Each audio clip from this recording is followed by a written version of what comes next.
Hi hello views and friends வணக்கம். Last week நானும் என் ஹஸ்பண்டுமா சேர்ந்து எங்கள் வீட்டு தென்னை மரத்துலேருந்து 50 தேங்காய்களை இறக்கினோங்க. அந்த தேங்காய்களை என்னுடைய ஹஸ்பண்ட் அவருடைய ஃப்ரெண்டு வச்சுருக்கா மரச்செக்கில் கொடுத்து சுத்தமான தேங்காய் எண்ணெயாக ஆட்டி கொண்டு வந்தாருங்க. 6.5 கிலோ கொப்பரை கொடுத்தோங்க. அதில் 4 கிலோவுக்கும் மிச்சமாக எங்களுக்கு தேங்காய் எண்ணெய் கிடைச்சிது. 1 கிலோவுக்கு அரைப்பு கூலி 15 ரூபாங்க. புண்ணாக்கு அவங்க எடுத்துப்பாங்க. தேங்காய் புண்ணாக்கு நமக்கே தேங்காய் புண்ணாக்கு வேணும் அப்படின்னாக்கா நம்ம 20 ரூபா கொடுக்க வேண்டியிருக்கும். சூப்பராக வந்திருந்ததுங்க எண்ணெய். மரச்செக்கில் எண்ணெய்க்காக தேங்காய்களை போட்டு அரைக்கும் போது கூடவே நல்ல பெரிய சைஸ் பழுத்த எலுமிச்சம் பழம் ஒன்று ஒரு 10 ஏலக்காய்களை போட்டு அரைக்கணுமாங்க. அதுபோல் ப்ராசஸ் பண்ணி அரைச்சி கொண்டு வந்தார் எங்கள் சார்.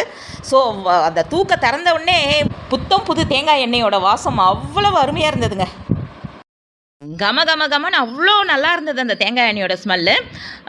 கலங்கலாக தாங்க இருக்கும் அரைச்சி எடுத்துகிட்டு வரும்போது. இப்போ இது கூட ஒரு சில ப்ராசஸ் பண்ணி நம்ம வெயிலில் இந்த எண்ணெயை வைக்கணுங்க.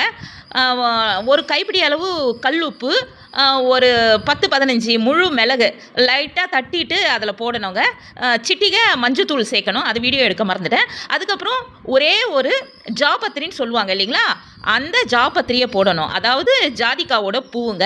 இதெல்லாம் போட்டு நல்லா கலந்து விட்டு இதை 3 நாள் வெயிலில் அப்படியே வைக்கணுங்க. ஒரு வெள்ளை கலர் துணி வேஷ்டியோ இல்லை சுத்தமான ஒயிட் கலர் கிளாத் போட்டு இதை தூக்கு மேலே நல்லா கட்டிட்டு இதை அப்படியே 3 நாள் வெயிலில் வச்சு எடுத்தோம்னா இந்த எண்ணெய் அப்படியே நல்லா தெளிஞ்சு வரோங்க. நமக்கு சூப்பராக இருக்குங்க. அந்த அரோமா சொல்லவே முடியல, அவ்வளோ நல்லா இருந்ததுங்க. புத்தம் புது தேங்காயிலேருந்து எடுத்த சூப்பரான மரச்செக்கு தேங்காய் எண்ணெய்ங்க. அவ்வளோ அருமையாக நல்லா இருந்தது பாருங்கள். எதுக்கு கல்லுப்பு மிளகு ஜாபத்திரி மஞ்சள்லாம் போட்டு இப்படி ஒரு ப்ராசஸ் செய்கிறோம் அப்படின்னா, இப்போ இந்த 4 கேஜி தேங்காய் எண்ணெயும் நான் ஒட்டுக்கா யூஸ் பண்ண முடியாது இல்லையா, கொஞ்சம் கொஞ்சமாக தான் யூஸ் பண்ணுவோம். அப்படி வைக்கிற பட்சத்தில் இது ஒரு மாதிரி தேங்காய் எண்ணெய் சீக்கிரமே காரல் வாடை வந்துடுங்க. அந்த மாதிரி வராமல் இருக்கிறதுக்காக தான் இந்த மாதிரி ப்ராசஸ் பண்ணி 3 நாளைக்கு வெயிலில் இது போல் சுத்தமான துணி கட்டி வெயிலில் வச்சு எடுத்தோம்னா எண்ணெயும் நல்லா ஃபில்டர் ஆகிடு தெளிஞ்சு கிடைக்கும். ரொம்ப நாளைக்கு அப்படியே காரல் இல்லாமல் இருக்குங்க. சன்லைட்டில் 3 நாள் வச்சு எடுத்த பிறகு எண்ணெய் எப்படி இருக்குன்னு உங்களுக்கு காட்டுறேன். தினமும் சன்லைட்டில் 3 நாளைக்கு கண்டினியூஸாக வச்சு எடுத்த பிறகு நம்மளுடைய கோகோனட் ஆயில் எப்படி இருக்குன்னு பாருங்கள். இப்போ இதெல்லாம் ஃபில்டர் பண்ணி எடுத்துக்கலாம். என்கிட்ட இருக்கிற ஒரு 500 ml லிட்டரில் கொஞ்சம் கொஞ்சமாக அளந்து எடுத்து ஊற்றி பார்த்ததில் 4 kg அளவுக்கு கோகோனட் ஆயில் கிடச்சிருக்குங்க ஃப்ரெண்ட்ஸ். சன்லைட்டில் வச்சு எடுத்ததில் தேங்காய் எண்ணெய் பாருங்கள் எவ்வளவு தெளிஞ்சு சூப்பராக இருக்குது பாருங்களேன். அதில் போட்ட மிளகெல்லாம் ஃபில்டர் ஆகிடும். இப்போ நல்லா நம்ம இது போல் ஃபில்டர் பண்ணி எடுத்துக்கணும். பாருங்கள் ஃப்ரெண்ட்ஸ், சூப்பரான ஃப்ளேவரில் தேங்காய் எண்ணெய் அருமையாக வந்திருக்கு. நமக்கு 6.5 கிலோ தேங்காய் அரைச்சோங்க. அதில் எனக்கு 4 கேஜிக்கும் கொஞ்சம் மிச்சமாகவே கிடச்சிது தேங்காய் எண்ணெய். எல்லாம் அளந்து ஊற்றிட்டோம். இப்போ இதை சுத்தமான கண்டெய்னர்ஸில் ஊற்றி ஸ்டோர் பண்ணிக்கலாம். பாருங்கள், தேங்காய் எண்ணெயில் இருக்கிற கசடெல்லாம் அடியிலேயே தங்கிருச்சு. இதை நம்ம யூஸ் பண்ண வேண்டாம். ஃபைனலாக கோகோனட் ஆயிலெல்லாம் சுத்தமான கண்டெய்னர்ஸில் ஊற்றி இது போல் ஸ்டோர் பண்ணி எடுத்து வச்சுக்கிட்டேன்.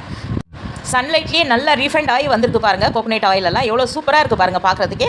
ஃப்ரெண்ட்ஸ், ஹெல்த்தியான இந்த கோகோனட் ஆயில் வச்சு நம்ம செய்யக்கூடிய சமையலெல்லாம் அவ்வளோ டேஸ்டியாக அவ்வளோ நல்லா இருக்குங்க.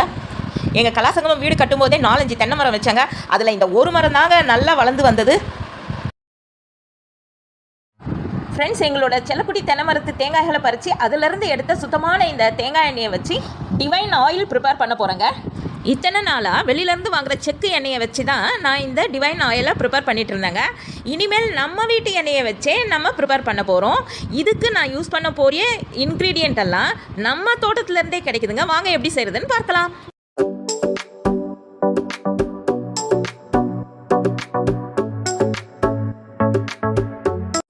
ஃப்ரெண்ட்ஸ், இந்த டிவைன் ஆயில் ப்ரிப்பரேஷனுக்காக நான் எடுத்திருக்கிற மெயின் இன்க்ரீடியன்ட்ஸ் எங்கள் கலாசங்கமம் தோட்டத்தில் தினமும் பூத்து குலுங்குற மலர்கள் தாங்க. அதுலேயும் நறுமணம் வீசும் இந்த நித்தியமல்லி, வசீகரிக்கும் நிறத்துடன் கூடிய கொடி சம்பங்கி மற்றும் மருதாணி பூக்கள். இந்த 3 பூக்களும் நறுமணம் மட்டும் இல்லைங்க, மிகுந்த தெய்வீக தன்மையும் கொண்டதுங்க. இந்த டிவைன் ஆயில் ப்ரிப்பரேஷனுக்காக முதல்ல நான் எடுத்திருக்கிறது சுத்தமான செக்கு நல்லெண்ணெய் 1 லிட்டர். அடுத்ததாக நம்ம செல்லக்குட்டி தென்னை மரத்துலேருந்து கிடைச்ச சுத்தமான தேங்காய் எண்ணெய் 1 லிட்டர். நான் வீட்டிலேயே தயார் செய்யக்கூடிய சுத்தமான நெய் 200 கிராம். இந்த 3 விதமான எண்ணெயோடு சேர்த்து இந்த ஃப்ராக்ரன்ஸான இந்த 3 விதமான பூக்களையும் சேர்த்து தாங்க இந்த டிவைன் ஆயிலை நான் ப்ரிப்பேர் பண்ண போகிறேன். அதுக்கு முதல்ல இந்த 3 விதமான எண்ணெயும் ஒன்றா ஒரு பெரிய பாத்திரத்தில் சேர்த்து நல்லா சூடு பண்ணிக்கலாம். அது கொஞ்சம் நேரம் ஆறட்டும். நல்லா ஆறிடுச்சு பாருங்கள். இப்போ ஆறின பிறகு இப்போ இந்த பூக்களை எல்லாம் கொஞ்சம் நேரம் ஆற விட்டு சேர்க்கணுங்க. ஏன்னா பூக்களில் தண்ணி இருக்கும் பாருங்கள். அப்போ கூட இருக்குது தண்ணி, இருந்தாலும் பரவாயில்ல. எல்லா பூக்களையும் அந்த ஆயிலில் சேர்த்துடணும். இது போல் சேர்த்து நல்லா அதை கலக்கி விட்டு 5 நாள் கண்டிப்பாக 5 நாட்கள் சூரிய வெளிச்சத்தில் வைக்கணுங்க. இதை அப்படியே வைக்கணும். இந்த எண்ணெயை வந்து 5 நாள் தினமும் கலக்கி கலக்கி விடணும். இந்த எண்ணெயை 5 நாட்கள் சூரிய வெளிச்சத்துலேயே நல்லா வச்சு எடுக்கணுங்க.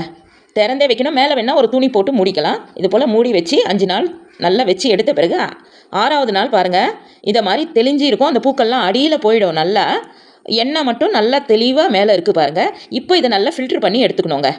பாருங்கள், ஃபில்ட்ரு பண்ண பிறகு இந்த மாதிரி இருக்குது. ஃபில்ட்ரு பண்ண பிறகு ஒரு நாள் அப்படியே விட்டுடணும். அந்த எண்ணெயை கசண்டெல்லாம் அடியில் தங்கிடும். அதுக்கப்புறம் அந்த ஆயிலை ப்ரிப்பேர் பண்ணி இது போல் கண்டெய்னர்ஸில் நாம் சேமித்து வச்சுக்கலாங்க. எனக்கு 3 மந்த்துக்கிட்ட இந்த ஆயில் வருங்க. பாருங்கள் ஃப்ரெண்ட்ஸ், நான் ப்ரிப்பேர் செஞ்ச டிவைன் ஆயிலில் ஏற்றின விளக்கு. இந்த ஆயில் வச்சு கடவுளுக்கு நம்ம விளக்கேற்றி வைக்கும்போது நம்ம வீட்டுக்கு ஒரு நல்ல பாசிட்டிவ் எனர்ஜியும் ஒரு நல்ல டிவைன் வைபும் கிடைக்குதுங்க. நானும் என் ஹஸ்பண்டும் கோயிலுக்கு போகும்போதெல்லாம் இந்த எண்ணெயை ஊற்றி தாங்க விளக்கேற்றி வச்சுட்டு வருவோம். இந்த பிரபஞ்சமும் இயற்கையும் எங்களுக்கு கொடுத்த இந்த கலாசங்கமம் மண்ணில் நாங்கள் கஷ்டப்பட்டு பாடுபட்டு வளர்த்த செடி கொடிகள்லேருந்து எடுத்த மூலப்பொருட்கள் மூலமாக நாங்கள் ப்ரிப்பேர் பண்ணுற இந்த டிவைன் ஆயிலை தினமும் கடவுளுக்கு விளக்கேற்றி எங்கள் நன்றியை தெரிவிச்சுக்கிறோங்க. அதில் எங்கள் 2 பேருக்குமே ரொம்ப ஆத்ம திருப்தி.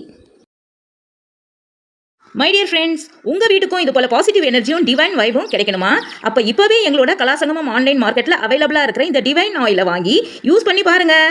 மேலே தெரிகிற நம்பருக்கு ஃபோனோ இல்லை வாட்ஸ்அப்போ பண்ணி இந்த ஆயிலை வாங்கிக்கலாம். ஃப்ரெண்ட்ஸ், உங்களுக்கு என்னோட இந்த வீடியோ பிடிச்சிருந்தா அப்படியே இந்த வீடியோக்கு ஒரு லைக்கை போட்டுட்டு இந்த வீடியோவை உங்களுடைய ஃப்ரெண்ட்ஸ் அண்ட் ஃபேமிலிக்கும் ஷேர் பண்ணுங்கள். அப்படியே என்னோட கமெண்ட் பாக்ஸில் உங்களுடைய கமெண்ட்ஸ் எல்லாம் போஸ்ட் பண்ணுங்கள். இது போல் இன்ட்ரெஸ்டிங்கான வீடியோஸ் பார்க்க நம்ம சேனலை ஃபாலோ பண்ணுங்கள். மறக்காமல் சப்ஸ்கிரைப் பண்ணி வச்சுக்கோங்க. நன்றி, வணக்கம்.